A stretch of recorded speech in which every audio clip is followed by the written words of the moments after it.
إن الحمد لله نحمده ونستعينه ونستغفره ونعوذ بالله من شرور أنفسنا ومن سيئات أعمالنا من يهده الله فلا مضل له ومن يضلل فلا هادي له وأشهد أن لا إله إلا الله وحده لا شريك له وأشهد أن محمدا عبده ورسوله يا أيها الذين آمنوا اتقوا الله حق تقاته ولا تموتن إلا وأنتم مسلمون يا أيها الناس اتقوا ربكم الذي خلقكم من نفس واحدة وخلق منها زوجها وبث منهما رجالا كثيرا ونساء واتقوا الله الذي تساءلون به والأرحام إن الله كان عليكم رقيبا يا أيها الذين آمنوا اتقوا الله وقولوا قولا سديدا يصلح لكم أعمالكم ويغفر لكم ذنوبكم ومن يطع الله ورسوله فقد فاز فوزا عظيما أما بعد إن خير الكلام كلام الله وخير الهدي هدي محمد صلى الله عليه وسلم وإن شر الأمور محدثاتها وكل محدثة بدعة وكل بدعة ضلالة وكل ضلالة في النار أما بعد. Naam, donc on commence aujourd'hui notre cours numéro 6 dans l'explication du livre Sharh Kashf al-Shubuhat. C'est le livre du Cheikh Mohammed ibn Abdul Wahhab expliqué par le Cheikh Abdul Aziz ibn Baz rahimahullah. Et donc on était arrivé au dernier cours, donc on a fini la partie du texte de l'explication et on avait commencé à lire quelques questions qui avaient été posées au Cheikh Ibn Baz sur plusieurs points. On n'a pas complété donc la lecture de toutes les questions, donc on va commencer par ça, Inch'Allah, et puis on continue tout de suite après avec la suite du texte et son explication, Inch'Allah. Et on a disons une partie assez importante à faire aujourd'hui, Inch'Allah. Donc on espère que, bi'idhnillah, on aura la possibilité d'aller le plus loin possible dans cette explication-là, Inch'Allah. Donc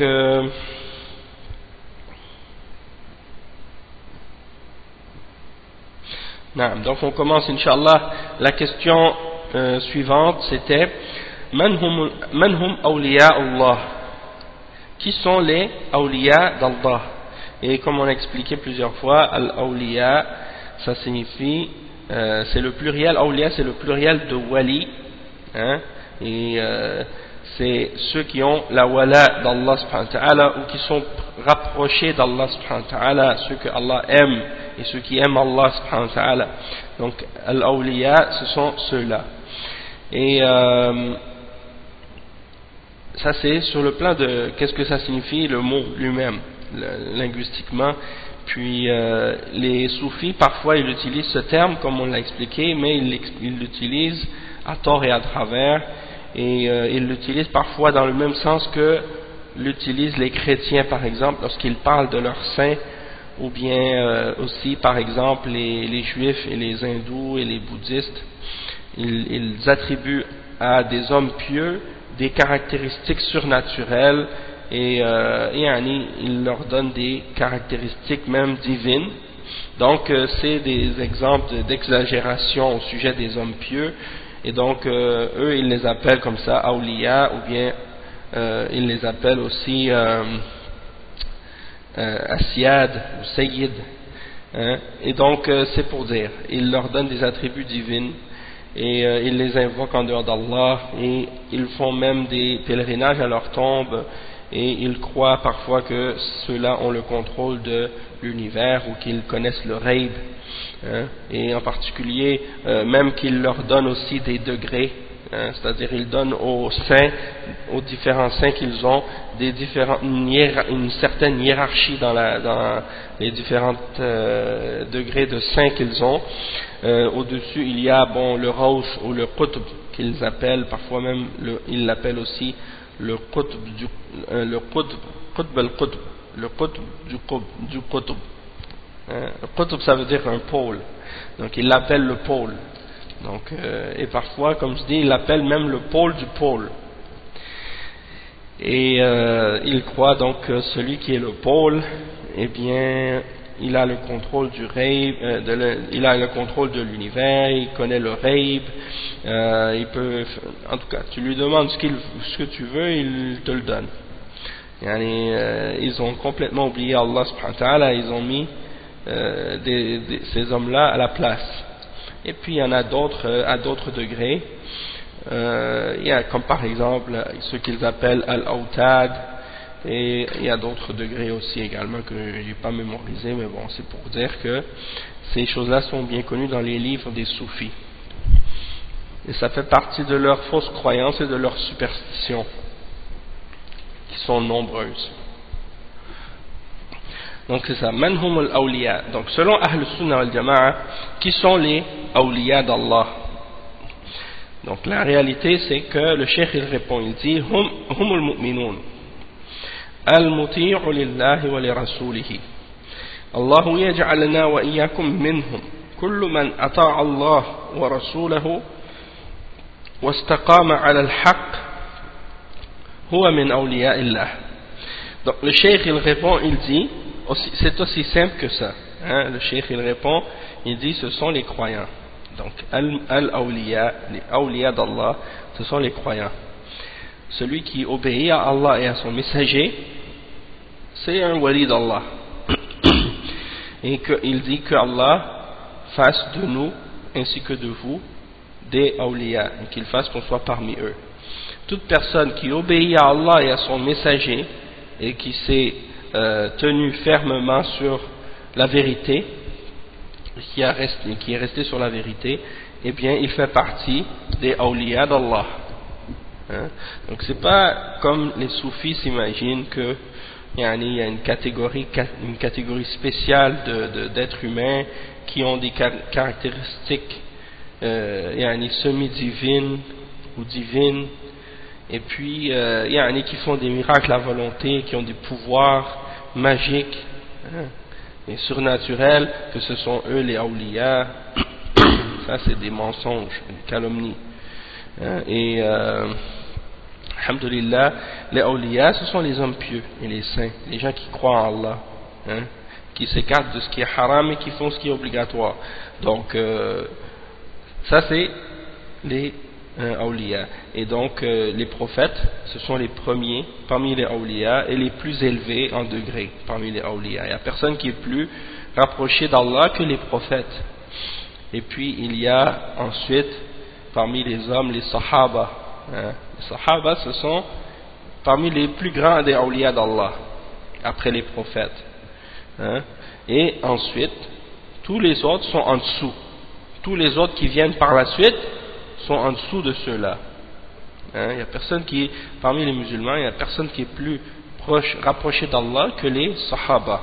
En particulier Abu Bakr, Omar, Uthman et Ali radiyallahu anhum, qui sont les 4 khulafa rashidin, qui sont les 4 plus grands awliya parmi les sahaba. Et donc si quelqu'un parmi les soufis prétend que son cheikh est un wali et qu'il est plus rapproché d'Allah que les sahaba et plus rapproché d'Allah que les prophètes, alors c'est clair que c'est un égaré. Ça c'est un point important. Ensuite le cheikh il dit une autre question qui a été posée: Man yata'ata al-a'mal al-shirkiyya walakin yaqul innana ma na'buduhum kal-awliya wa ashab al-qubur wa salihin. Ici des gens font des actes de shirk, mais il dit nous on les adore pas, comme si on les adore pas, comme les hommes pieux, les gens qui sont dans les tombes, ou les hommes, les awliya, il dit on les adore pas. Le cheikh il répond, il dit ولو قال ما نعبدهم هو يقول ما نعبدهم إلا ليقربنا إلى الله زلفى. يقول قصدنا نعبد الله لكن نريد من هؤلاء أن يقربونا ما عبدناهم ذاتا لكن نريد أن يقربونا لأنهم وسائل لا لأنهم يستحقون العبادة يزعمون هذا. Donc, le Cheikh Bin Baz, il répond, il dit, même s'ils disent qu'on ne les adore pas, en réalité, ce qu'il dit, c'est qu'on les adore que pour qu'ils nous rapprochent plus d'Allah. C'est ça qu'il dit. Il dit donc que notre intention, c'est d'adorer Allah. Mais on veut de la part de ceux-là, c'est-à-dire de ces hommes pieux, qu'ils nous rapprochent d'Allah subhanahu wa ta'ala. Donc, on ne les adore pas pour eux-mêmes, mais on veut qu'ils nous rapprochent d'Allah. Donc, pour eux, il dit, ce sont nos intermédiaires, ce sont nos moyens pour accéder à Allah, non pas parce qu'eux méritent l'adoration. Ça, c'est ce qu'ils prétendent. C'est ça leur logique, leur soi-disant raisonnement. Mais bien entendu, on a les preuves que tout ça c'est faux, puis on va expliquer les preuves de ça dans qu'est-ce qui va suivre. Une autre question, ما يعرف أن الذبح عبادة والنذر عبادة. Donc le cheikh on lui pose la question. Il dit la personne en question qui adore les awliya et qui dit on les adore pas, elle dit que la question ça dit qu'il ne sait pas que le fait de sacrifier c'est une adoration, ou le fait de faire un vœu pieux c'est une adoration. Il ne sait pas ça. Le cheikh il répond, il dit yu'allam alladhi la ya'rifu yu'allam al-jahil yu'allam. Donc le cheikh il dit il doit être enseigné, on doit lui apprendre. Donc s'il ne le sait pas, on doit lui apprendre. L'ignorant, on doit lui apprendre. Une autre question, hal yuhkamu alayhi bishirk. Est-ce qu'on doit juger qu'il est sur le shirk? La réponse, الجواب يحكم عليه بالشرك ويعلم. أما سمعت الله يقول أم تحسب أن أكثرهم يسمعون أو يعقلون إنهم إلا كالأنعام بل هم أضل سبيلا. قال جل وعلا ولقد ذرأنا لجهنم كثيرا من الجن والإنس لهم قلوب لا يفقهون بها ولهم أعين لا يبصرون بها ولهم آذان لا يسمعون بها أولئك كالأنعام بل هم أضل أولئك هم الغافلون وما وراء هذا تنديدا لهم نسأل الله العافية. Donc le cheikh il répond, est-ce qu'on juge à leur sujet qu'ils sont sur le shirk? Donc Cheikh Bin Baz dit, on juge qu'ils sont sur le shirk et on lui enseigne en même temps. Donc, on juge la personne comme étant sur le shirk et on lui enseigne en même temps. N'as-tu pas entendu le verset dans Surat Al-Furqan, le verset 44, où Allah subhanahu wa ta'ala dit, est-ce que tu penses que la plupart d'entre eux entendent ou réfléchissent? Ils ne sont que comme des bêtes. Ils ne sont que comme des bêtes, mais même qu'ils sont plus égarés encore du chemin. Et le verset 179 dans Surat Al-A'raf, où Allah subhanahu wa ta'ala dit, nous avons préparé pour l'enfer beaucoup d'entre les djinns et les hommes.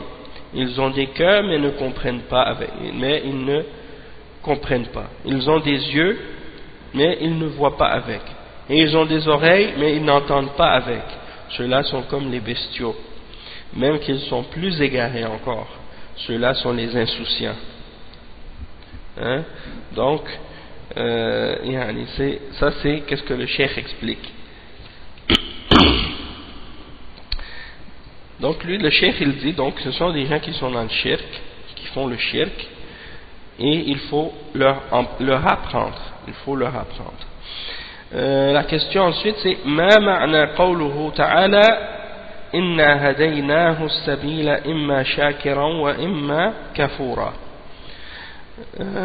Donc ils ont posé la question au cheikh au sujet du verset dans Surat Al-Insan. Nous l'avons guidé sur le chemin, soit il sera reconnaissant, ou bien soit il sera ingrat. Et la réponse, le cheikh il dit Inna hadaynahu as-sabil dallalnahu wa waddahna lahu. الرسل وضحوا وعلماء الحق وضحوا ولكن الضال يعرف يعرض ولا يبالي ولا يلتفت عباد البدوي وعباد الحسين لو جئته ما يطيعك يرى أن عمله طيب مثل ما قاله المشركون الأولون للنبي صلى الله عليه وسلم لما نهاهم وعجبوا أن جاءهم منذر منهم وقال الكافرون ساحر كذاب وقال الكافرون هذا ساحر كذاب أجعل الآلهة إلها واحدة إن هذا لشيء عجاب. هذا كلامهم نعوذ بالله. أئنا لتاركوا آلهتنا لشاعر مجنون بل جاء بالحق وصدق المرسلين نسأل الله العافية. Le cheikh il dit quelle est la signification de la... Donc le cheikh il répond à ce verset, à propos de ce verset, il dit inna hadaynahu, c'est-à-dire nous lui avons indiqué, nous lui avons clarifié. Donc le cheikh il dit nous lui avons clarifié le chemin, la voie. Les messagers ont clarifié et les ulama de la vérité ont clarifié également, mais l'égaré il se détourne et il ne donne aucune importance, il ne se tourne pas vers la vérité. Donc c'est comme les gens qui adorent Al-Badawi, celui qu'on appelle Al-Badawi en Égypte, qui est enterré à la ville de Tanta. Les gens font des pèlerinages à sa tombe. Donc les gens qui adorent Al-Badawi et les gens qui adorent Al-Hussein, donc il y a des gens qui adorent aussi Al-Hussein, le petit-fils du prophète sallallahu alayhi wa sallam. Il y en a qui vont à sa tombe à Karbala, et qui vont faire des pèlerinages là-bas parmi les Rafidah et également parmi les musulmans d'Ahl Sunnah. Il y en a qui vont en Égypte parce qu'ils disent que sa tête est enterrée en Égypte, et qui font des pèlerinages à sa tombe là-bas aussi. Allah musta'an. Donc tout ça c'est des exemples. Et le cheikh il dit si tu vas leur voir pour leur parler, ils ne vont pas t'obéir, ils ne vont pas t'écouter. Ils pensent que son action elle est bonne, et il dit la même chose que ce que les mushrikoun disaient au temps du prophète sallallahu alayhi wa sallam, lorsque le prophète sallallahu alayhi wa sallam leur interdisait de faire le shirk. Il mentionne les versets 4 et 5 dans Surat Sad où Allah subhanahu wa ta'ala dit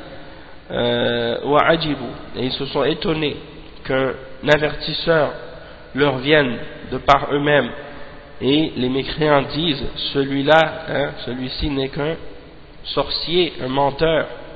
A-t-il fait de toutes nos divinités une divinité unique?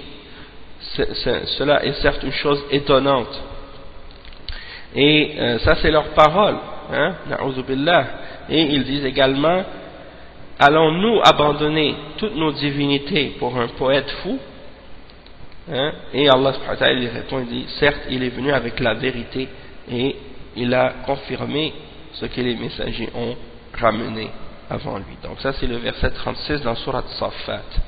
Il dit nasallallahu al-afiyah. Ensuite la question man huwa al-munafiq wa hal yu'lam annahu munafiq.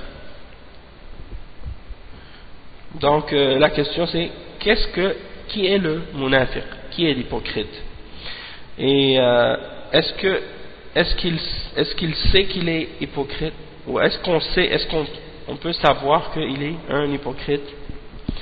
La réponse, le cheikh il dit al-munafiqu yatazaharu bil-islam wa yubtinu al-kufr yubghidhu al-islam wa yu'lam annahu munafiq. أي نعم لكن لأجل الدنيا حتى لا يقتل حتى لا يقطع راتبه من بيت المال حتى يعطى كذا ويعطى كذا مثل عبد الله ابن أبي ابن سلول وأصحابه. Donc il dit, le cheikh il dit le munafiq c'est celui qui montre qu'il appartient à l'islam, il montre qu'il est musulman mais il cache le kufr dans son cœur, il cache qu'il est mécréant et il déteste l'islam. ويعلم أنه منافق. Il dit on peut savoir que c'est un munafiq, mais à cause de la dunya, hein, pour ne pas se faire, pour pas perdre les privilèges qu'il a de la dunya quand il est parmi les musulmans, pour pas se faire tuer parce qu'il veut pas se faire exécuter, pour pas qu'on lui coupe son salaire de Bayt al-Mal, hein, pour qu'on lui donne telle ou telle chose, il cache sa mécréance, comme par exemple Abdullah ibn Ubay ibn Saloul et ses compagnons. Donc ça c'est ce qu'on appelle al-munafiqun, ceux qui ne croient pas en l'islam mais qui montrent qu'ils sont musulmans. Une autre question, az-zindiq hal tuqbal tawbatuhu? Est-ce qu'on accepte la repentance du zindiq, l'hérétique? Le cheikh il répond, il dit إذا تاب إلى الله فيما بينه وبين الله صح إذا صدق.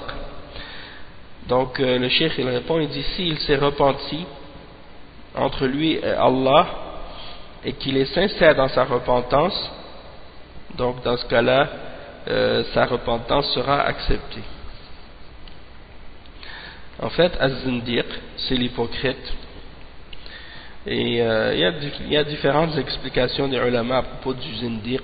Certains disent que c'est l'hypocrite qui, après avoir été attrapé, se repent à chaque fois. Il se repent à chaque fois. Et certains ulama ont dit que sa repentance n'est pas acceptée. D'autres ont dit que oui, elle est acceptée entre lui et Allah s'il est sincère, comme Cheikh bin Baz vient de dire. Toutefois, certains disent qu'il doit être exécuté, malgré qu'il est sincère. Et d'autres ont dit que s'il montre les preuves de sa sincérité, il peut être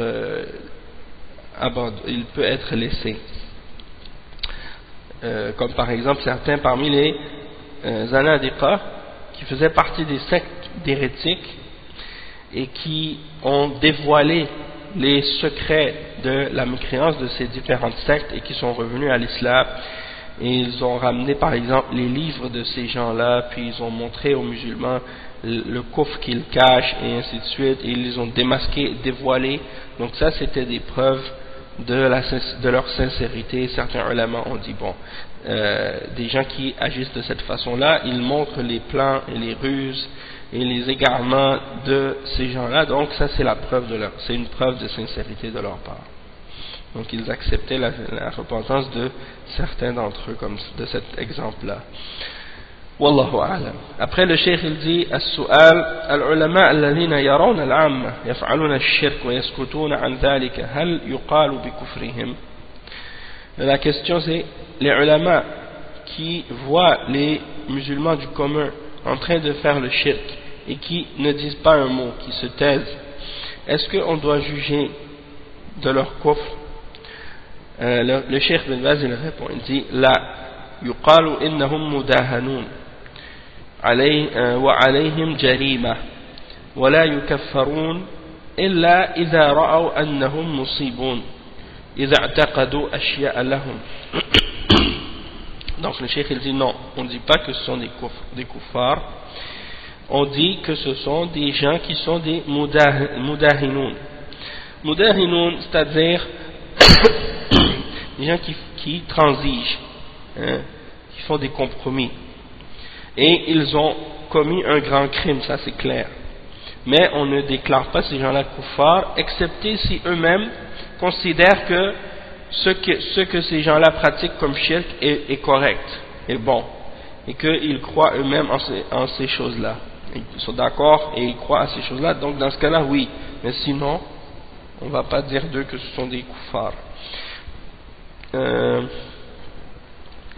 يعلمون أن هذا شرك صريح يصير مداهنة وتساهل. Donc la question, ils savent que ça c'est du shirk clair, et le cheikh il répond, il dit oui, ça devient une genre de mudahana, c'est-à-dire ils prennent ça à la légère, ils font des compromis, ils transigent. Ensuite le cheikh il dit as-su'alu bi jah nabi. Donc si quelqu'un demande par le statut, le degré du prophète sallallahu alayhi wa sallam, le cheikh il répond bid'a. Donc il dit ça c'est une bid'a. Donc quelqu'un qui dit oh Allah, je te demande par le statut de ton prophète ou par le degré de ton prophète, ça c'est une bid'a. Ou quelqu'un qui dit oh Allah, je te demande par ton prophète, ça aussi c'est une bid'a. Ça c'est qu'est-ce que les soufis font parfois, ils appellent ça tawassul.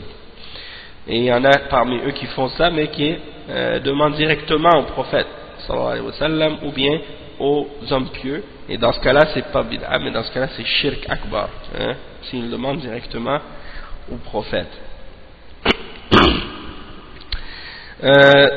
Une autre question, قراءة القرآن للأموات من أهل العلم من قال أنها تصل.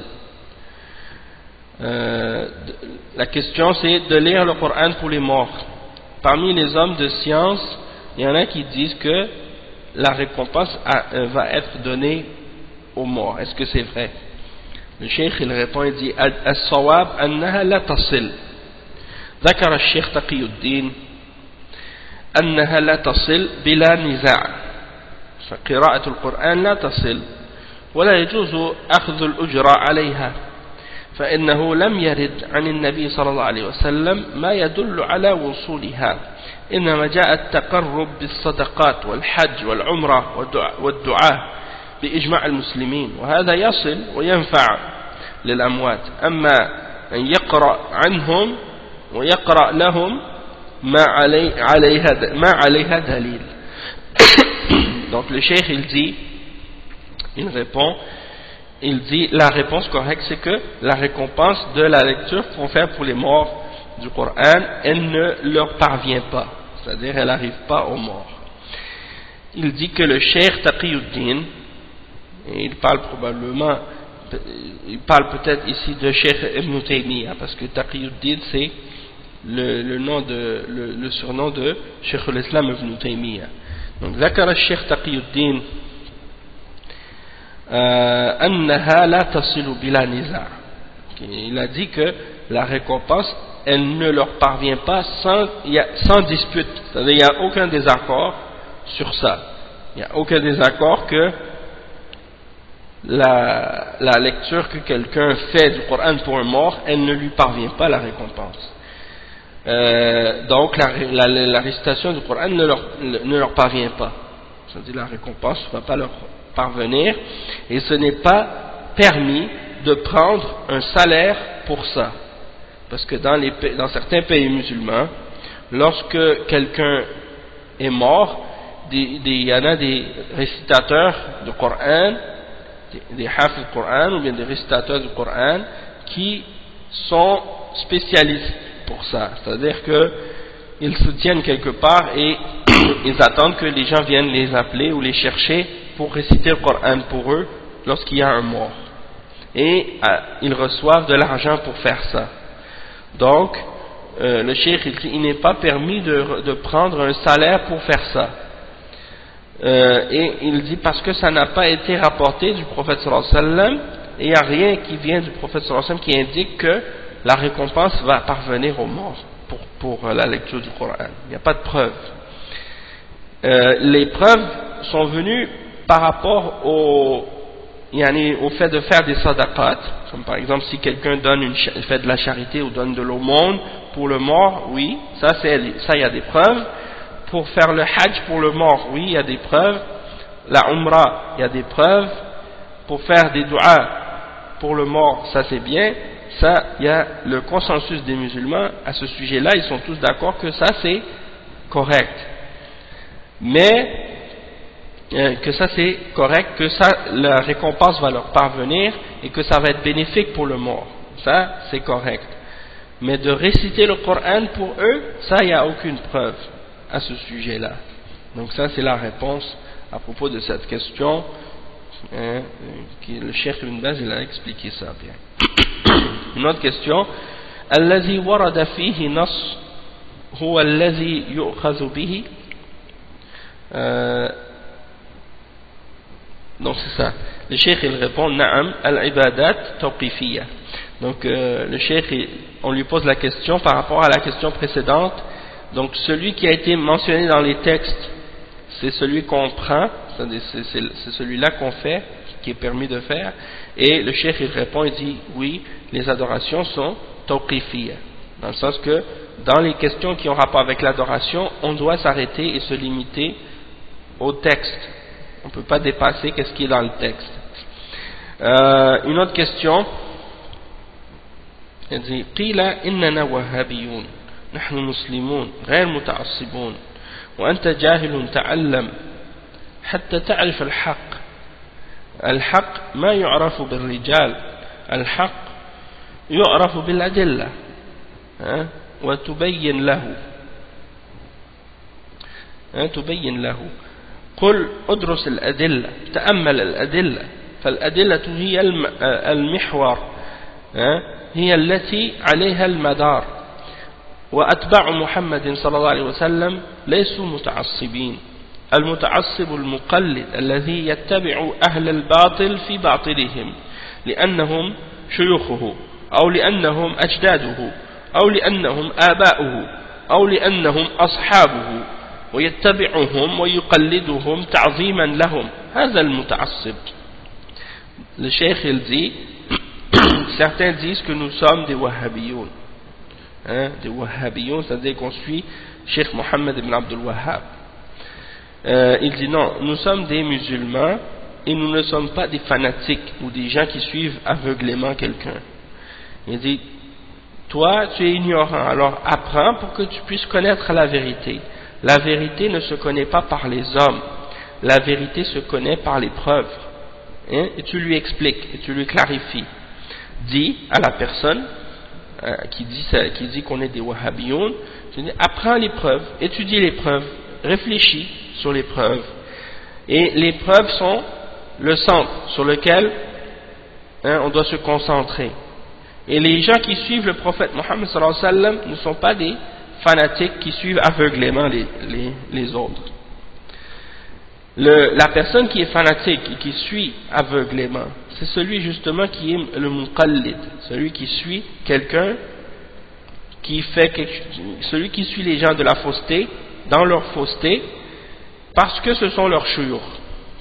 C'est-à-dire il va suivre quelqu'un parce que c'est son cheikh, parce que c'est son grand-père, ou ses ancêtres, ou ses pères, ou parce qu'ils sont ses compagnons, et il les suit aveuglément par respect pour eux, et il les vénère, il les respecte, et il les suit de cette façon-là. Donc ça c'est l'exemple du fanatique, de la personne fanatique. Ensuite le cheikh dit, on a posé la question ensuite au cheikh, Ya cheikh, سمعة الدعوة سمعة الدعوة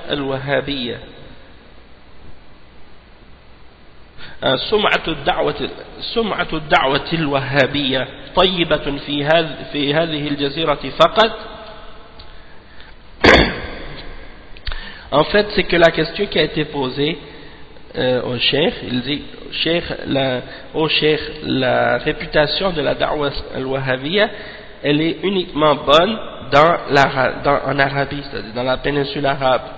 Le cheikh il répond, il dit هذا لا يضرهم والحمد لله وهذه يدعو إليها أهل الباطل نسأل الله العافية مثل ما دعا المشركون في عهد النبي صلى الله عليه وسلم وبعده تزين الشرك والدعوة إليه والتنفير تزيين الشرك والدعوة إليه والتنفير من محمد عليه الصلاة والسلام وأصحابه.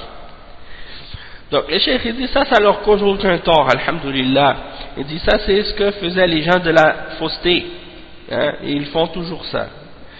Comme ce que faisaient les mushrikoun à l'époque du prophète sallallahu alayhi wa sallam, et après lui.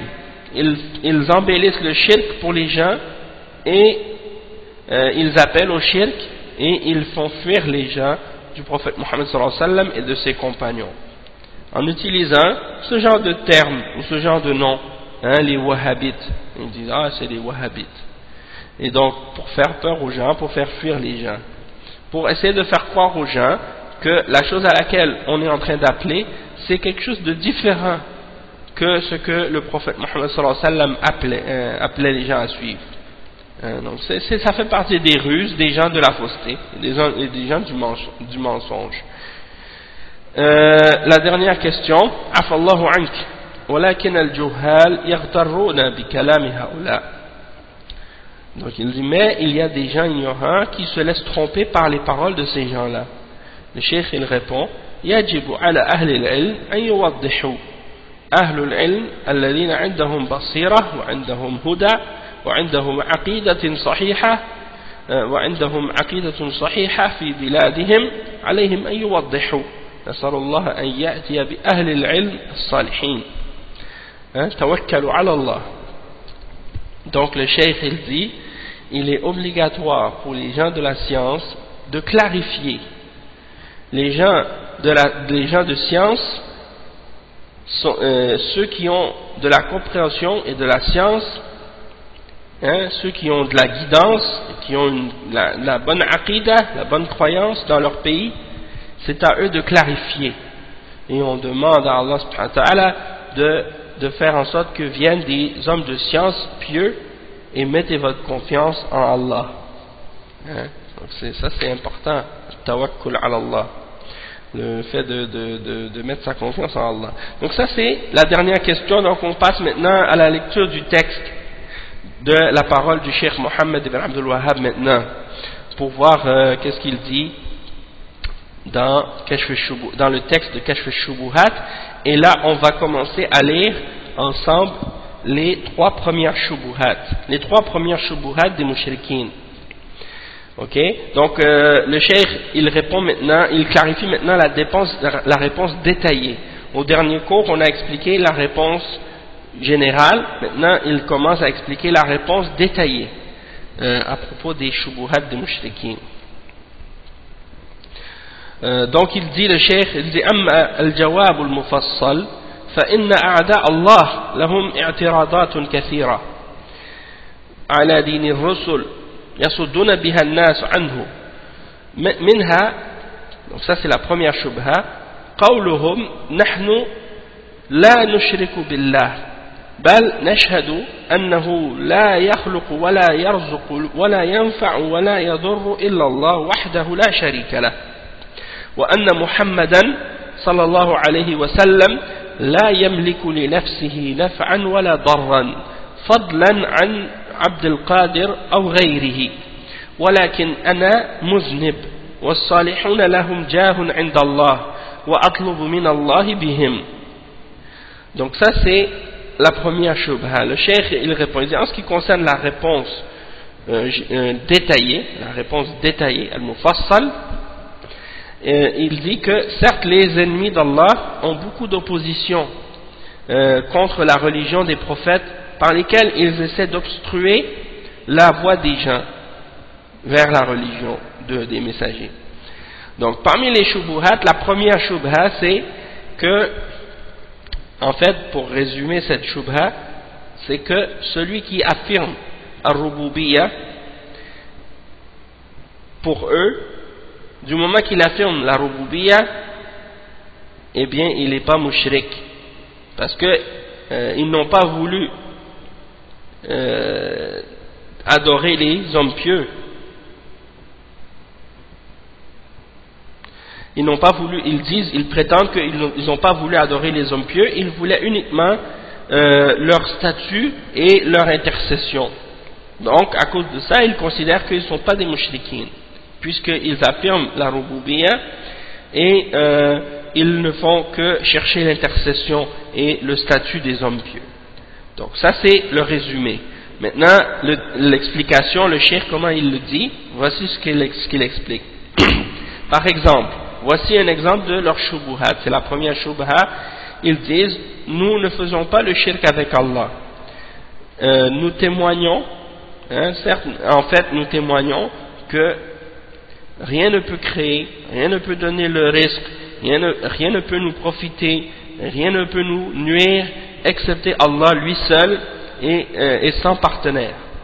Et nous témoignons que Mohammed sallallahu alayhi wa sallam ne détient rien pour lui-même du pouvoir de nous profiter ou de nous nuire, et encore moins Abdul Qadir Al-Jilani ou un autre que lui.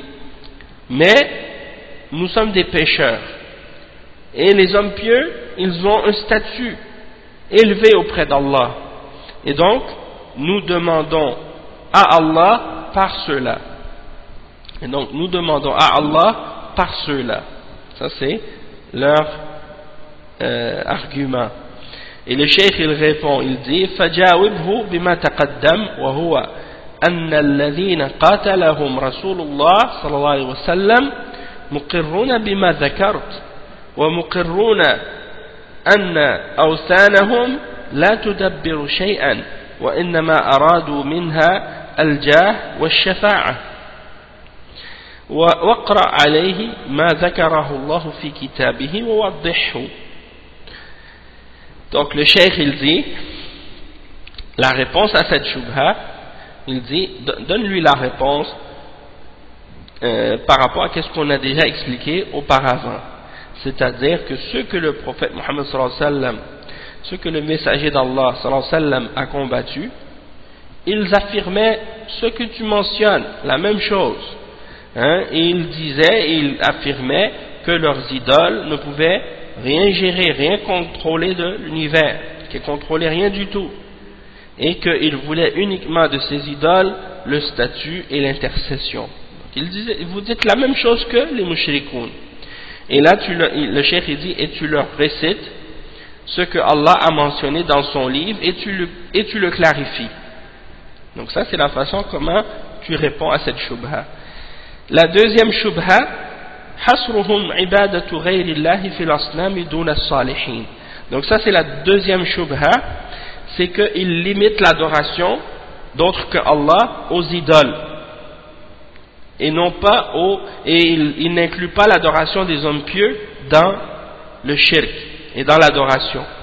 Donc pour eux, l'adoration des hommes pieux, c'est pas la même chose que l'adoration des idoles, et le shirk c'est seulement l'adoration des idoles et non l'adoration des hommes pieux.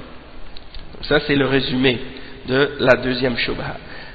Le cheikh il dit فإن قال هؤلاء الآيات نزلت في من يعبد الأصنام كيف تجعلون الصالحين مثل الأصنام أم كيف تجعلون الأنبياء أصناما. Donc c'est ça le texte où littéralement qu'est-ce que le cheikh a mentionné. Il dit, et s'ils te disent, ça c'est dans la deuxième shubha, et s'ils te disent ces versets que tu mentionnes sont révélés au sujet des gens qui adoraient les idoles, comment peux-tu appliquer ou faire, comment peux-tu prendre les hommes pieux comme des idoles, c'est-à-dire comment tu peux mettre des hommes pieux au même niveau que les idoles et penser que c'est la même chose.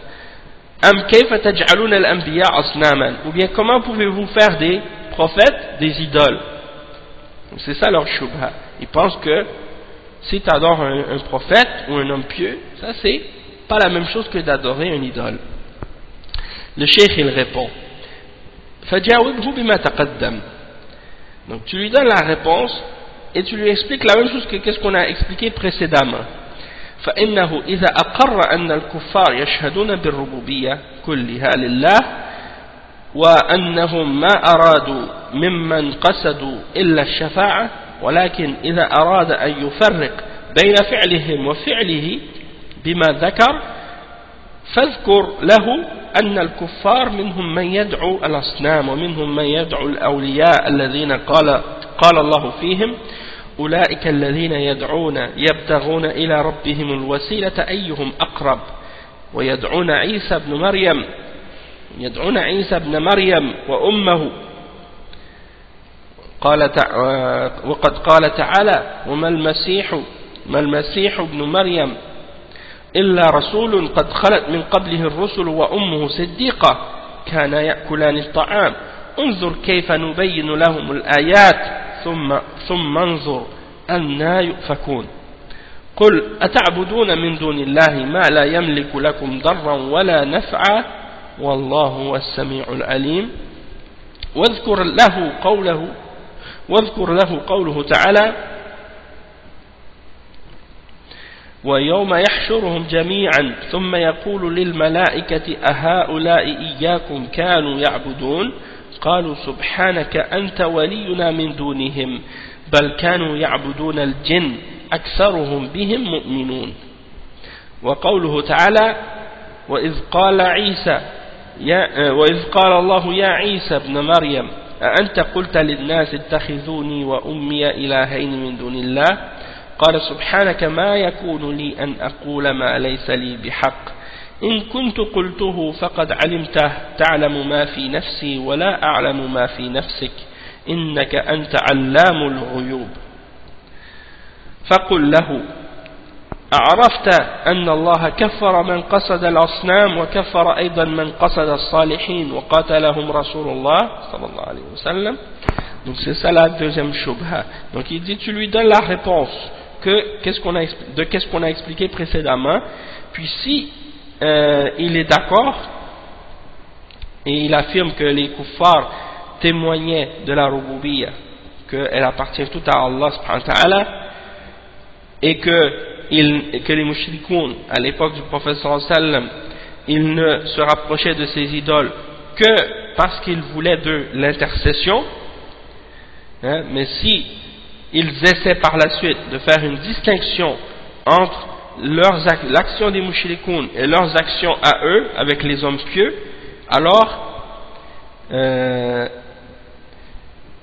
alors mentionne-leur que les kuffars sont différents dans ce qu'ils adorent. Parmi les kuffars, il y en avait qui adoraient les idoles, et il y en avait également qui adoraient les hommes pieux, hein?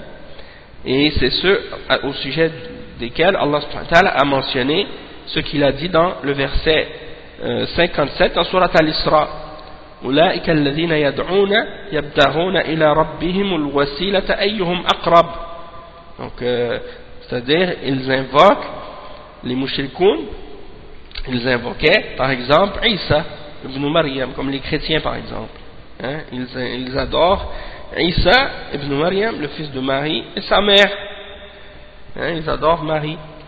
Donc ça c'est des gens qui faisaient le shirk, et pourtant ils n'adorent pas des idoles, et Allah subhanahu wa ta'ala a mentionné ça dans le Coran.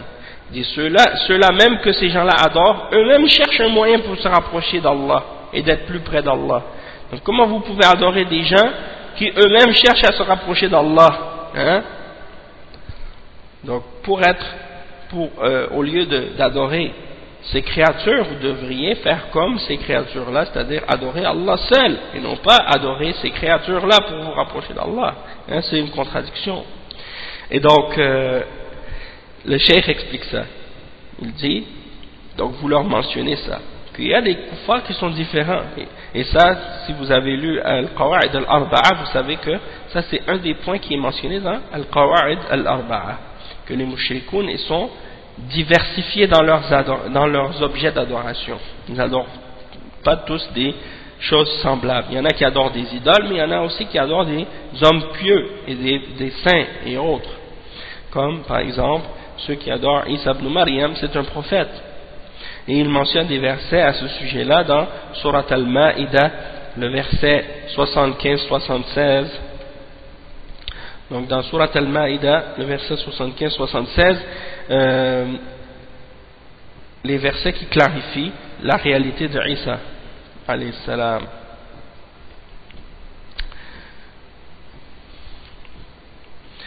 Et là, le Messie, Al-Masih, fils de Marie, n'était qu'un messager. Des messagers sont passés avant lui, et sa mère était une véridique, Siddiqa. Et tous les deux consommaient de la nourriture, tous les deux mangeaient de la nourriture. Vois comment nous leur expliquons les preuves, puis comment ils se détournent. Adorez-vous au lieu d'Allah ce qui n'a le pouvoir ni de vous nuire, ni de vous faire du bien. Or c'est Allah qui est l'audient et l'omniscient. Donc ces versets-là, c'est pour montrer que ceux qui adorent Isa ibn Maryam et qui adorent sa mère, eh bien ils n'ont pas le pouvoir, ils n'ont aucun pouvoir de nous nuire ou de nous profiter, donc ils ne méritent pas d'être adorés. C'est seul Allah subhanahu wa ta'ala qui mérite d'être adoré. Et il mentionne même aussi qu'ils mangeaient de la nourriture, en voulant dire qu'ils ne sont pas divins, hein, ils ont des besoins, hein, et toute personne qui mange quelque chose, il a besoin de le faire sortir. Et donc c'est pour nous faire comprendre indirectement aussi que c'est des êtres humains créés par Allah subhanahu wa ta'ala qui ont des besoins, qui mangent et qui ont besoin aussi d'aller, hein, libérer, hein, les excréments, donc comme tous les êtres humains. Et donc ça veut dire qu'ils ne méritent pas d'être adorés, hein. On peut pas penser que celui qui fait ça est Dieu, hein. Donc ça c'est des preuves que Allah subhanahu wa ta'ala leur mentionne pour leur faire comprendre que ceux qu'ils adorent ne méritent pas d'être adorés. Ensuite il mentionne un autre verset qui est le verset 40 et 41 dans Surat Saba. Lorsque Allah subhanahu wa ta'ala mentionne, il dit وَيَوْمَ يَحْشُرُهُمْ جَمِيعًا, et lorsqu'on les ressuscitera tous, qu'on les rassemblera tous au jour de la résurrection. Dans Surat Saba, le verset 40 et 41. وَيَوْمَ يَحْشُرُهُمْ جَمِيعًا, et le jour où il les rassemblera tous, puis il dira aux anges, Allah subhanahu wa ta'ala s'adresse aux anges et il leur demande, est-ce vous que ces gens-là adoraient? Est-ce que c'est vous que les gens adoraient parmi les mushrikoun? Et ils diront, gloire à toi, tu es notre allié en dehors d'eux. Ils adoraient plutôt les djinns, hein, en qui la plupart d'entre eux croyaient. Donc ils adoraient les djinns.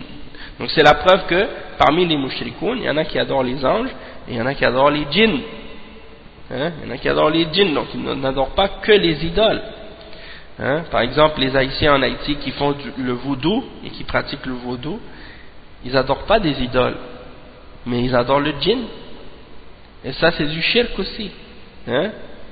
Donc c'est pas une condition que ce soit quelqu'un qui se prosterne devant une statue. Quelqu'un peut adorer quelque chose sans que ce soit une statue, hein, sans que ce soit une idole, et c'est du shirk quand même.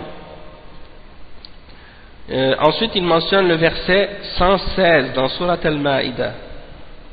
Rappelez-leur le moment où Allah dira: ô Jésus, Ya Isa, fils de Marie, est-ce toi qui as dit aux gens, prenez-moi ainsi que ma mère pour deux divinités en dehors d'Allah? Il dira, gloire et pureté à toi. Il ne m'appartient pas de déclarer ce que je n'ai pas le droit de dire. Si je l'avais fait, tu l'aurais su. Certes, tu sais ce qu'il y a en moi, et je ne sais pas ce qu'il y a en toi. Tu es en vérité le grand connaisseur de tout ce qui est inconnu. Hein, donc ça c'est les preuves que ces gens-là adoraient Isa, mais que c'est pas Isa qui leur a ordonné de faire ça, ni sa mère, mais c'était eux qui le faisaient, et le shaitan les a égarés là-dedans.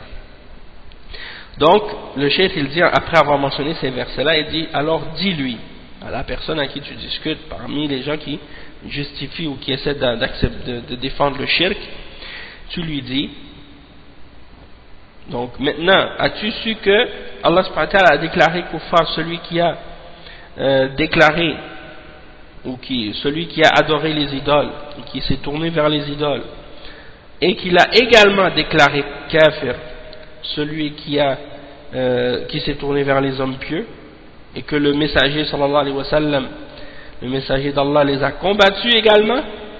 Est-ce que tu acceptes ça maintenant? Est-ce que tu es d'accord avec ça aussi? Que c'est pas seulement les adorateurs d'idoles qui ont été déclarés kuffar par Allah, mais également les adorateurs d'hommes pieux et de saints et de prophètes, hein, et que le messager d'Allah sallallahu alayhi wa sallam les a tous combattus sans exception. Alors le cheikh dit فَإِنْ قَالَ الْكُفَّارُ يُرِيدُونَ مِنْهُمْ وَأَنَا أَشْهَدُ أَنَّ اللَّهَ هُوَ النَّافِعُ الضَّارُ الْمُدَبِّرُ لا أريد إلا منه. أي نعم. والصالحون ليس لهم من الأمر شيء ولكن أقصدهم أرجو من الله شفاعتهم. Donc ça c'est la troisième shubha ici. C'est la troisième shubha. lorsque le cheikh leur a mentionné donc ces preuves, il leur a expliqué qu'il n'y a pas de différence entre les adorateurs d'idoles et les adorateurs des hommes pieux. Eux, ils disent, les kuffars, ils veulent quelque chose de ces hommes pieux-là, hein, de ces idoles-là. Ils disent, moi je veux, hein, je témoigne que Allah subhanahu wa ta'ala c'est le seul qui peut me profiter et qui peut me nuire, et je ne veux que de lui. Et les hommes pieux, ils ne possèdent rien, ils ne contrôlent rien de l'affaire. Mais il dit, je me tourne vers eux en espérant d'Allah leur intercession. En espérant d'Allah leur intercession. C'est-à-dire, ils pensent que le fait de chercher l'intercession des hommes pieux, ce n'est pas du shirk. ولكن أقصدهم أرجو من الله شفاعتهم. Donc ils se tournent vers eux en souhaitant d'Allah leur intercession. Allah al-Musta'an. Donc le cheikh il répond à cette shubha. Il dit فالجواب أن هذا قول الكفار سواء بسواء واقرأ عليه قوله تعالى والذين اتخذوا من دونه أولياء ما نعبدهم إلا ليقربونا إلى الله زلفى وقوله تعالى ويقولون هؤلاء شفعاؤنا عند الله. Le cheikh il dit, ça c'est la parole des kuffars, c'est exactement la même chose. Et tu leur récites les versets, comme le verset 3 dans Surat Zumar, et ceux que vous avez pris, et ceux qui ont pris des alliés en dehors de lui, c'est-à-dire en dehors d'Allah, ils disent, nous ne les adorons que pour qu'ils nous rapprochent un peu plus d'Allah. Et le verset 18 dans Surat Yunus, où Allah subhanahu wa ta'ala dit, et ils disent, ceux-là sont nos intercesseurs auprès d'Allah. Donc ça c'est exactement la même chose que les mushrikoun disaient à l'époque du prophète sallallahu alayhi wa sallam. Donc ça c'est la partie du texte, les trois premières shubuhat des mushrikoun, et ce sont les trois plus importantes que les mushrikoun à notre époque et à l'époque du cheikh ramenaient comme shubha pour justifier et défendre le shirk qu'ils font. Maintenant on va lire l'explication du cheikh bin Baz, rahimahullah, à propos de ces trois shubuhat. Le cheikh il dit, cheikh bin Baz rahimahullah, il dit هذا من المؤلف رحمه الله وهو الشيخ محمد بن عبد الوهاب بن سليمان بن علي التميمي الحنبلي رحمه الله شيخ الإسلام في زمانه وهو المجدد لمن درس من معالم الإسلام في هذه الجزيرة في النصف الثاني من القرن الثاني عشر المتوفى سنة 600 وألف من الهجرة النبوية فقد وفقه الله حتى بلغ الدعوة لما رأى الناس في جاهلية جهلاء وعبادة الأولياء والأصنام والأشجار والأحجار شرح الله صدره للدعوة فقام بها بعدما درس في الحرمين على مشايخ الحرمين وبعدما سافر أيضا إلى العراق وأخذ عن بعض علماء العراق ورجع واشتغل بالدعوة في العقد الخامس من القرن الثاني عشر ثم في العقد السادس ولم يزل يدعو إلى الله في حريملة ثم انتقل إلى العيينة المعروفة ثم انتقل من العيينة إلى الدرعية في عام 57 و100 وألف من الهجرة النبوية واتفق مع أميرها الأمير محمد بن سعود على الدعوة إلى الله ومحمد هذا هو جد الأسرة الموجودين الآن الأسرة المالكة الآن فقام بالدعوة رحمه الله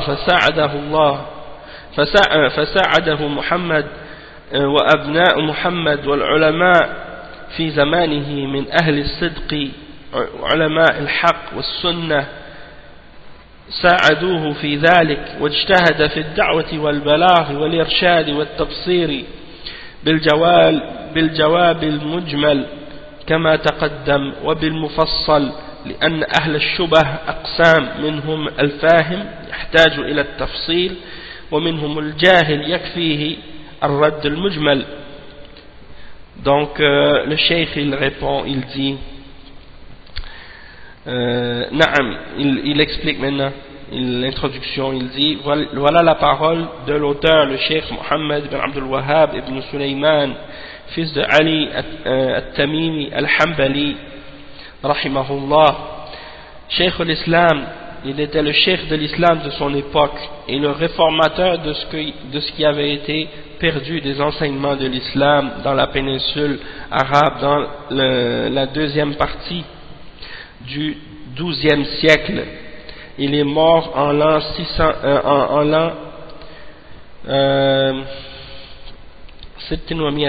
1206. Il est mort en l'an 1206 après la hijra du prophète sallallahu alayhi wa sallam, et Allah subhanahu wa ta'ala lui a donné le succès jusqu'à ce qu'il soit capable de faire la da'wah, lorsqu'il a vu les gens dans une ignorance, dans une grande ignorance, en train d'adorer les hommes pieux et les idoles et les arbres et les pierres. Allah subhanahu wa ta'ala a ouvert sa poitrine, a ouvert son cœur à la da'wah, et il s'est tenu donc et il s'est levé pour faire cette da'wah après avoir étudié à Mecca et à Médine avec les ulama de la Mecque et de Médine, et il a voyagé ensuite vers l'Irak et il a étudié, il a pris la science de la part des ulama de l'Irak à l'époque, puis ensuite il est revenu et il a travaillé dans la da'wah, et na'am, donc dans les différentes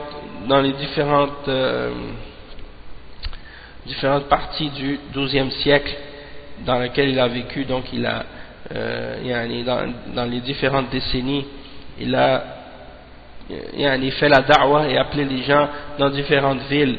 Donc il était à Huraymila, puis ensuite il est allé faire la da'wah à la ville de Al-Uyayna, puis ensuite il est parti de Al-Uyayna, il est parti à la ville de Ad-Dar'iyya en l'an 57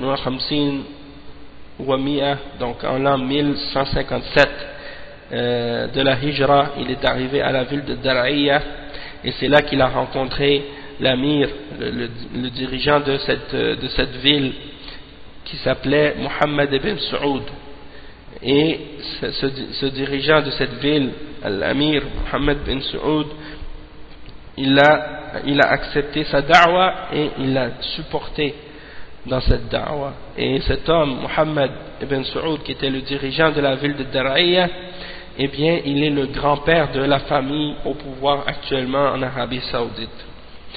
Donc, il s'est tenu, il a fait la da'wah, et le dirigeant de cette ville, Mohammed, ainsi que ses enfants, et ainsi que les ulama de l'époque qui étaient sincères et véridiques, qui étaient sur la vérité et sur la sunna, ont tous supporté le cheikh Mohammed ibn Abdul Wahhab dans sa da'wah, et il a fait des efforts dans la da'wah et pour transmettre l'orientation et la guidance, et pour faire comprendre aux gens par des réponses qui sont parfois générales, comme on a mentionné précédemment, et par des réponses qui sont détaillées, parce que les gens qui ont des shubuhat, ils sont en différentes catégories.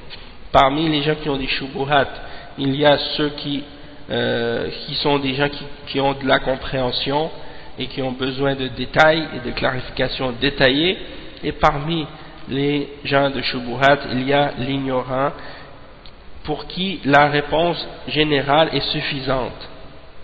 Donc il faut expliquer selon le degré des personnes. Donc le cheikh il répond, il dit, il continue l'explication, il dit al-maqsoud anna a'da Allah min al-mushrikin lahum shubahun يشبهون بها الناس على دين الرسل ويلبسون بها على الناس فلهذا ذكر الجواب المفصل الذي يرد به على المشركين. Donc qu'est-ce qu'on veut dire ici? Le cheikh il dit que c'est que les ennemis d'Allah subhanahu wa ta'ala parmi les mushrikoun, ils ont beaucoup de shubuhat par lesquels ils essaient de confondre les gens au sujet de la religion des messagers, et ils essaient de les mélanger dans leur compréhension de la religion. Alors le cheikh il a mentionné maintenant la réponse détaillée à ce que les mushrikoun ont ramené comme argument pour essayer de mélanger les gens dans la religion. فإذا قالوا لا تجعلون مثل الكفار الأولين فالكفار الأولون يعبدون الأصنام هبل وما هبل ونحن ما نعبد الأصنام بل نتوسل بالصالحين والأنبياء والأخيار. Donc ils ont dit, les mushrikoun, ils ont dit ne faites pas de nous des kuffars comme les premiers d'entre les kuffars. Les premiers adoraient les idoles comme Hubal et nous on n'adore pas d'idoles, on cherche à se rapprocher par les hommes pieux, par les prophètes et par les meilleurs d'entre les hommes. On cherche à se rapprocher d'Allah par les meilleurs d'entre les hommes. Le cheikh il répond, il dit fanaqul, donc le terme qui est employé c'est pas natawassal, c'est-à-dire il cherche un moyen pour se rapprocher d'Allah, il cherche un moyen, c'est le terme natawassul que souvent les soufis utilisent. Le cheikh il dit fataqulu lahu anta fa'alta mithla ma fa'alu وما هم يعبدون الأصنام وحدها يعبدون الأصنام ويعبدون الأنبياء ويعبدون الصالحين مثل ما ذكر الله عنهم عبدوا اللات وهو رجل صالح وعبدوا عيسى وأمه وعيسى نبي وأمه صالحة وعبدوا الأولياء إلى غيرهم من سائر الصالحين فهم مثلهم. Donc le cheikh il dit tu leur dis, tu leur réponds, tu as fait la même chose que ce que ces gens-là ont fait, c'est-à-dire que les mushrikoun ont fait. Eux, ils n'adorent pas seulement les idoles, ils adorent les idoles et ils adorent aussi les prophètes et ils adorent les hommes pieux, comme ce que Allah a mentionné à leur sujet. Ils adorent par exemple Allat, et Allat c'était un homme pieux, qui donnait de la nourriture au Hujjaj avant l'islam, et les gens l'ont pris comme un exemple et ils ont fait de lui une idole par la suite et les gens l'ont adoré, mais alors à l'origine c'était un homme pieux, et également ils adorent Isa et sa mère, et Isa alayhi salam c'est un prophète et sa mère Maryam c'est une femme pieuse, donc c'est pas des idoles mais c'est quand même des gens qui les adorent et qui font du shirk avec eux. De même que ils adorent les hommes pieux aussi, et d'autres parmi les gens qui font des bonnes œuvres et qui faisaient beaucoup de bonnes choses. Donc ils sont la même, vous êtes la même chose que ceux qui adorent ces êtres-là. فإذا قال أنا لا أشرك بالله شيئا وأنا أعرف أن الله هو الخلاق الرزاق المدبر المحيي المميت ولكني أطلب منهم الشفاعة وأتوسل بالله أن يقربوني إلى الله تقول له هذا هو دين المشركين اعبدوا الله وحده وادعوه وحده لا تدعوا مع الله الأصنام ولا الأنبياء والصالحين الدرب واحد سواء دعوت نبيا أو صالحا أو صنما أو شجرا كله شرك بالله لا يجوز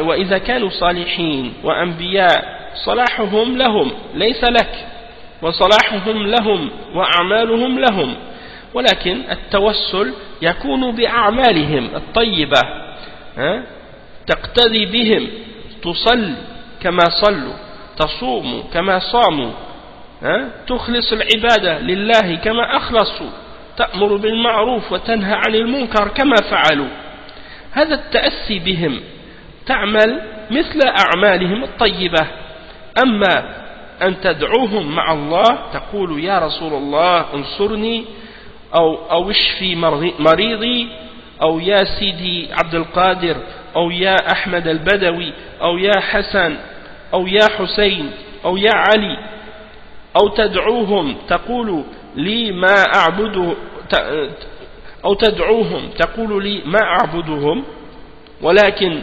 أدعوهم لأنهم صالحون أو لأنهم أنبياء هذا عين الشرك نفس عبادة أبي جهل وعتبة ابن ربيعة وأشباههم من كفار قريش هذا دينهم ذكر الله عنهم ما نعبدهم إلا ليقربونا إلى الله زلفى ما نعبدهم لأنهم يخلقون ويرزقون لا نعبدهم ليقربونا إلى الله زلفى وقال تعالى في حقهم ويعبدون من دون الله ما لا يضرهم ولا ينفعهم ويقولون هؤلاء شفعاؤنا عند الله فالله قال عنهم فما تنفعهم شفاعة الشافعين. Donc le cheikh il explique il explique très bien, très clairement. Il dit donc si le mushrik il te dit moi je ne fais pas le shirk, je n'associe rien avec Allah et je sais que Allah c'est lui le créateur de toutes choses, celui qui donne la subsistance, celui qui gère tout, qui contrôle la vie et la mort, qui contrôle le monde, qui fait vivre et qui fait mourir. Mais moi je demande seulement l'intercession à ces êtres pieux là, et je les prends comme un moyen pour me rapprocher d'eux, pour qu'ils me rapprochent d'Allah. Je fais le tawassul par Allah pour qu'ils me rapprochent d'Allah, pour que ces hommes pieux là me rapprochent d'Allah. Alors tu lui réponds, voici comment tu dois répondre à cette personne. Tu dis, ça c'est la religion des mushrikoun, c'est la religion des gens qui font le shirk. Adore Allah lui seul, invoque Allah seul, n'invoque pas d'autres avec Allah, des idoles ou des prophètes ou des hommes pieux. Donc la voie que tu dois suivre c'est une voie unique, et qu'est-ce que tu suis?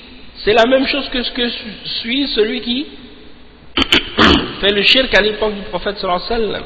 Donc le cheikh il leur dit la voie c'est la même, que tu dis que tu invoques un prophète ou un homme pieux ou une idole ou un arbre, tout ça c'est du shirk avec Allah, ce n'est pas permis, c'est pas seulement les idoles, tout ce que tu adores en dehors d'Allah c'est du shirk, que ce soit un prophète, un homme pieux, une idole, un arbre, tout ça c'est du shirk, ce n'est pas permis. Et si le cheikh il dit, si c'était des hommes pieux et des prophètes que tu invoques, ou à qui tu demandes, ou pour qui tu demandes, tu demandes qu'ils te rapprochent d'Allah ou des choses comme ça, eh bien sache que le fait qu'ils soient pieux, leur piété ne leur sert qu'à eux-mêmes, et non pas à toi. Leur piété elle est pour eux, elle n'est pas pour toi. Leurs bonnes œuvres c'était pour eux, c'est pas pour toi. Alors toi, si tu fais le tawassul, eh bien fais en sorte que ce soit en imitant leurs bonnes actions et en les prenant comme des modèles dans ces bonnes actions là. Comme par exemple, tu dis je vais prier comme eux ont prié, je vais jeûner comme eux ont jeûné, je vais purifier mon adoration pour Allah seul comme eux ont purifié leur adoration pour Allah seul, et je vais ordonner le bien et interdire le mal comme eux ont ordonné le bien et interdit le mal. Donc c'est à dire que tu vas pas dire je demande à Allah par leur piété ou par leur bonté ou par le bien qu'ils ont fait, ou je me rapproche d'eux pour aller à Allah parce que eux sont des hommes pieux. Non, tu fais la même chose que pour toi, pour que toi-même tu puisses devenir pieux comme eux, ou te rapprocher de leur piété, pour que par la suite tu puisses être un rapproché d'Allah toi aussi et avoir la miséricorde d'Allah subhanahu wa ta'ala. Donc c'est en prenant ces actions-là comme exemple et en te basant sur ce modèle de bonnes œuvres que tu vas te rapprocher d'Allah. Mais c'est pas en invoquant des hommes ou des créatures avec Allah, et que tu dises par exemple ô messager d'Allah sauve-moi, ou guéris ma maladie, ou mon malade, ou que tu dis oh Sidi un tel, Sidi Abdul Qadir, ou oh Ahmed al-Badawi, ou oh Hussein, oh Hassan, oh Hussein, oh Ali, comme le font les gens qui adorent ces gens-là en dehors d'Allah, ils les appellent, ils les invoquent en dehors d'Allah. Donc tu les inventes, puis tu me dis par la suite je ne les adore pas. Tu les invoques et tu les appelles, et après tu me dis je ne les adore pas, mais je les invoque parce qu'ils sont des hommes pieux et parce qu'ils sont des prophètes. Et le cheikh dit ça c'est le shirk en lui-même, c'est ça le shirk. C'est-à-dire, c'est la même chose que l'adoration de Abu Jahl et l'adoration de Utba ibn Rabi'a et ceux qui leur ressemblent, parmi les kuffars de Quraysh. C'est ça leur religion. Et Allah subhanahu wa ta'ala a mentionné à leur sujet, dans le verset 3 dans Surat Az-Zumar, Ma na'buduhum. Ils disaient, les mushrikoun, ils disaient, nous on les adore que pour qu'ils nous rapprochent un peu plus d'Allah. Hein?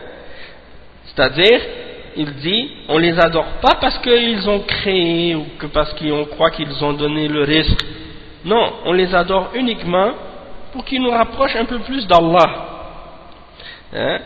Et ils disent également, Allah subhanahu wa ta'ala dit également à leur sujet, c'est-à-dire au sujet des mushrikoun, et ils adorent en dehors d'Allah ce qui ne peut ni leur nuire ni leur profiter, et ils disent, ceux-là sont nos intercesseurs auprès d'Allah. Hein? Et Allah subhanahu wa ta'ala dit à leur sujet, dans le verset 48 dans Surat Al-Muddathir, فَمَا تَنْفَعُهُمْ شَفَاعَةُ الشَّافِعِينَ, c'est-à-dire l'intercession des intercesseurs ne leur servira à rien et ne leur sera d'aucun profit, d'aucun bienfait. Hein? Donc le cheikh il dit ensuite طَلَبُوهَا مِنْ غَيْرِ وَجْهِهَا الَّذِي يُرِيدُ الشَّفَاعَةَ يَطْلُبُهَا مِنَ اللَّهِ يقول اللهم شفع في أنبيائك اللهم شفع في عبادك الصالحين يسلك طريقهم يعبد الله كما عبدوه يدعوه كما دعوه يستغيث كما استغاثوا يسير على نهجهم في العبادة لله وحده في طاعة أوامره وترك نواهيه أما أن يدعوهم مع الله ويستغيث بهم وينظر لهم ويسبح لهم ويطوف بقبورهم فهذا نفس فعل المشركين الأولين هذا دين الأولين هذا دين الأولين دينهم الشرك والتقرب إلى الله بعبادة الصالحين وبجعلهم وسائط يدعونهم مع الله ويستغيثون بهم ويقول هؤلاء شفعاؤنا عند الله هذا هو نفس ما قاله الأولون سواء بسواء كما قال تعالى ويوم يحشرهم جميعا ثم يقول للملائكة أهؤلاء إياكم كانوا يعبدون قالوا سبحانك أنت ولينا من دونهم بل كانوا يعبدون الجن أكثرهم بهم مؤمنون وقال سبحانه ومن أضل ممن يدعو من دون الله من لا يستجيب له إلى يوم القيامة وهم عن دعائهم غافلون هم غافلون عن ذلك الدعاء وإذا حشر الناس كانوا لهم أعداء وكانوا بعبادتهم كافرين قال عن عباد المسيح وأمه وغيره من الصالحين أولئك الذين يدعون إلى الشرك يبتغون إلى ربهم الوسيلة أيهم أقرب ويرجون رحمته ويخافون عذابه. Donc le cheikh il explique, il dit il demande l'intercession mais il ne la demande pas de la façon correcte. Celui qui veut réellement l'intercession, il ne la demande pas aux hommes pieux, il la demande à Allah. Il dit oh Allah, fais intercéder pour moi tes prophètes. Oh Allah, fais intercéder pour moi tes serviteurs pieux. Donc il demande à Allah et il suit leur voie, il suit leur exemple, il adore Allah comme eux ont adoré Allah, il invoque Allah comme eux ont invoqué Allah, il appelle au secours Allah comme eux ont appelé Allah au secours dans les moments de détresse. Ils n'ont pas demandé à des hommes pieux, ils n'ont pas invoqué le nom des hommes pieux, ils demandaient à Allah directement. Et donc toi, fais la même chose et adore Allah seul et invoque Allah seul et appelle le nom d'Allah seul, comme eux, ces hommes pieux-là faisaient. Et suivez leur voie dans leur adoration d'Allah seul et dans leur obéissance de ses ordres et dans l'abandon de ses interdictions. Mais celui qui invoque et adore d'autres avec Allah et il appelle au secours d'autres que Allah subhanahu wa ta'ala ou d'autres avec Allah et il fait des vœux pieux pour eux et il sacrifie des animaux pour eux, il fait le tawaf, il tourne autour de leur tombeau, hein, par respect pour ces tombeaux, puis pour ces hommes pieux-là. Donc ça c'est exactement ce que faisaient les mushrikoun, les premiers, parmi les adorateurs d'idoles et les gens qui adoraient autre que Allah. Ça c'est exactement la même chose que ce que faisaient ces gens-là dans leur religion. Et donc leur religion c'est le shirk. Leur religion c'est de se rapprocher à Allah par l'adoration des hommes pieux. C'est ça le shirk, de se rapprocher d'Allah par l'adoration par les serviteurs pieux, et de faire de ces serviteurs pieux des intermédiaires et des intercesseurs qu'ils invoquent avec Allah et qu'ils appellent au secours dans les moments de détresse en dehors d'Allah, hein? Et ils disent à leur sujet, ceux-là sont nos intercesseurs et nos intermédiaires auprès d'Allah. Ça c'est exactement la même chose que ce que disaient les premiers parmi les mushrikines, exactement la même chose, comme Allah subhanahu wa ta'ala il le mentionne dans le verset, dans Surat Saba 40-41. Et le jour où ils seront tous ressuscités, puis on dira aux anges, est-ce ceux-là, hein, est-ce que c'est vous que ceux-là adoraient? Et ils diront, c'est-à-dire les anges vont dire, gloire à toi, tu es notre protecteur en dehors d'eux, notre allié en dehors d'eux. Mais certes ils adoraient les djinns, hein, et la plupart d'entre eux croyaient en les djinns. Et il mentionne le verset 5 et 6 dans Surat Al-Ahqaf, où Allah subhanahu wa ta'ala dit, et qui est plus égaré que celui qui invoque, hein, mimma yad'u min dunillah, et qui est plus égaré que celui qui invoque en dehors d'Allah, celui qui ne peut pas lui répondre jusqu'au jour de la résurrection, et qui sont indifférents et insouciants à leurs invocations. C'est-à-dire que les gens qu'ils adorent, hein, les hommes pieux qu'ils adorent sont indifférents de leurs invocations. Et lorsque les hommes seront ressuscités, كانوا لهم أعداء, ils seront des ennemis pour eux. وكانوا بعبادتهم كافرين, et ils rejetteront et renieront les adorations qu'ils faisaient pour eux. Hein? Donc ça c'est la réalité de qu'est-ce qui arrivera aux mushrikoun et aux adorateurs de tombes et d'hommes pieux au jour de la résurrection. Hein? Ils vont trouver que ceux-là même qu'ils adoraient, qu'ils invoquaient, vont se désavouer d'eux, hein, au jour de la résurrection. Comme par exemple Isa alayhi salam, qui va se désavouer des chrétiens qui l'adoraient. La même chose pour les par exemple les gens qui adoraient le prophète Mohammed sallallahu alayhi wa sallam et qui l'invoquent en dehors d'Allah, le prophète Mohammed sallallahu alayhi wa sallam va se désavouer d'eux au jour de la résurrection. Et ceux qui adoraient les hommes pieux, hein, comme les sahaba, parmi les sahaba comme Hussein, Al-Hassan ou Al-Hussein et Ali, ils vont se désavouer des Rafidah et de tous ceux qui les adoraient en dehors d'Allah. Il m'a dit, je vous ai jamais connu, j'ai aucun lien avec vous, je veux rien savoir de vous. Hein? Ça c'est la réalité. Il dit, وقال عن عباد المسيح وأمه, donc à propos des gens qui adoraient le Messie, Jésus et sa mère, alayhi salam, et d'autres parmi les hommes pieux, ceux-là, ceux qui invoquent, hein, c'est-à-dire ceux qui appellent au shirk, hein, ils invoquent des hommes pieux qui eux-mêmes cherchent le moyen pour se rapprocher le plus d'Allah, et ils espèrent en sa miséricorde et ils craignent son châtiment.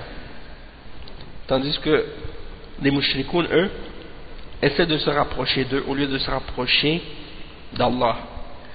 Le cheikh il dit, هذا شأنهم يعبدون الله يتقربون إليه ويخافونه ويرجونه هم أولياء صالحون. Donc les hommes pieux, eux, qu'est-ce qu'ils font? Ils adorent Allah, ils se rapprochent d'Allah, ils craignent Allah seul, ils mettent leur espoir en Allah seul. Hein? Ça c'est les prophètes et les hommes pieux, c'est ça ce qu'ils font. فإن كنت صادقا تريد أن تتبعهم فاعمل كأعمالهم ولا تعبدهم هم عبيد مثلك هم عبيد مثلك مخلوقون مرزوقون ما يملكون لك ضرا ولا نفعا كما أنك مقر بذلك ولا يملكون لأنفسهم ضرا ولا نفعا ولا يملكون موتا ولا حياة ولا نشورا.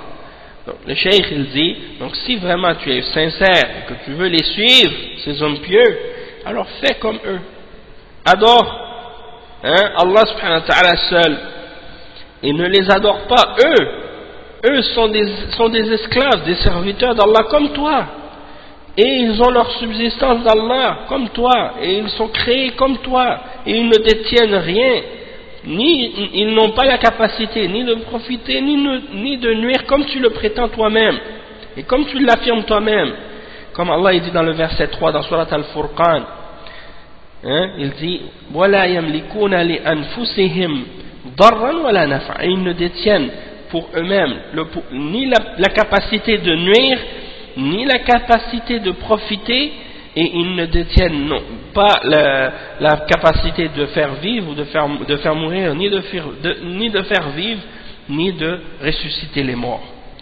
Donc, ils ne possèdent pas ces pouvoirs-là ou ces capacités-là. فإذا كانوا هكذا وأنت تقر بهذا فادعوا الله الذي دعوه واعبدوا الله الذي عبدوه وانظر له واذبح له وصل له وصم له وغير ذلك من العبادات التي فعلوها حتى تكون مثلهم وحتى يحصل لك الأجر والثواب والنجاة مثل ما حصل لهم.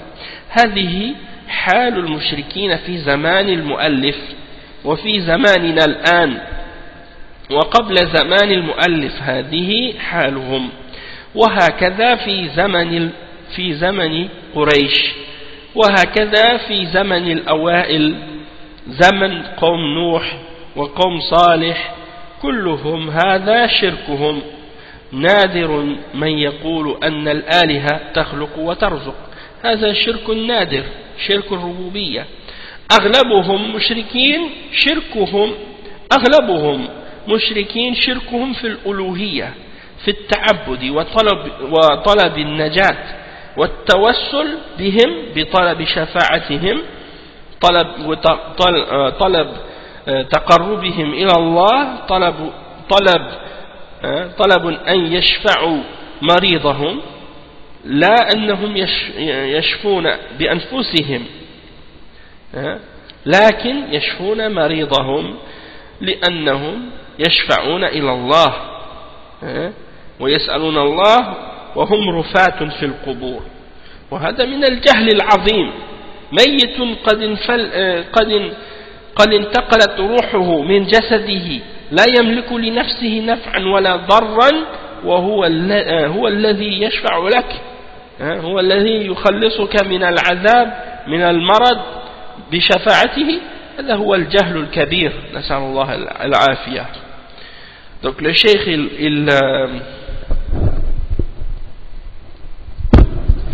il explique ensuite, il dit donc s'ils sont ainsi et toi tu affirmes cela, c'est-à-dire que tu affirmes qu'ils ne détiennent pas la capacité de nuire ou de profiter,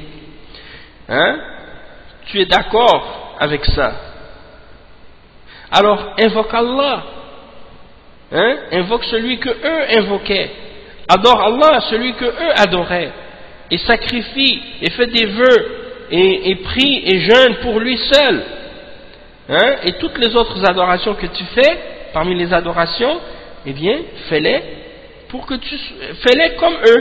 comme eux les faisaient pour Allah seul, et ainsi Inch'Allah tu seras comme eux, et tu te rapprocheras de leur exemple, et pour que tu puisses avoir par la suite la récompense et le salut comme eux sont arrivés à obtenir cette récompense et ce salut.